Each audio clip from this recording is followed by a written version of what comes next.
একটা পুরুষ মানুষরে নষ্ট করার জন্য একটা নারীই যথেষ্ট। আপনারা আবার বলবেন, আফা এই কথাটা আপনি কিভাবে বলেন? আসলেই কিন্তু সত্যি কথা বলছি, একটুকু ভুল বলি নাই। একটা পুরুষ মানুষ যদি নষ্ট হয় তা একটা নারীর এই কারণে নষ্ট হয়। এখন বলি আপনাদেরকে বুঝাই এটা কীভাবে সম্ভব।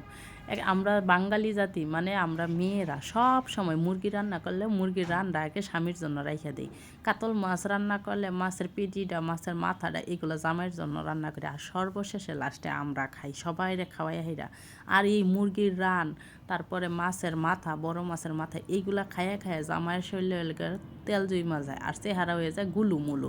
প্রতিটা বাঙালি জাতি আমরা মেয়েরা এই কাজটা করি। তারপরে করে কি, এই গুলুমুলু চেহারা নিয়ে বেটারা তখন বউয়ের আর ভালো লাগে না, তখন যায় অন্য বেটির কাছে, বুঝছেন? এই জন্যই প্রতিটা পুরুষকে ধ্বংস করার জন্য একটা নারী যথেষ্ট। তাই বইলা কিন্তু আর ভুল করা যাবে না।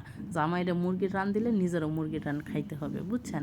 আপনারা কেউ ভুল করবেন না। আপনি আবার করবেন, আফা আপনি কি খান না? হ্যাঁ, আমিও খাই, আমার জামাইও খাই। তবে আলহামদুলিল্লাহ আমার জামাই অনেক ভালো। মুরগির রানকে, মাছের মাথাকে দুনিয়া সব খাইলো, হ্যাঁ পর আর কি অন্য মহিলার দিকে তাকাইব না।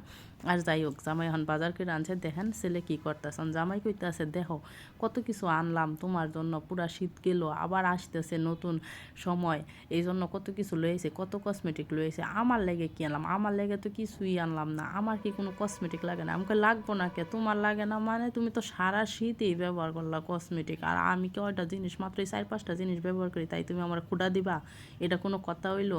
শুনেন, এগুলো যা আনছে এগুলো আমার জন্য আনছে, এখানে জামাইয়ের কোনো কিছু না। আর জামাই শুরুর থেকে শীতের শেষ পর্যন্ত সে তারে একটা ভালো জিনিস দিছি, এটার কোনো ব্যাড এফেক্ট নাই। এটা হলো সর্ষের তেল।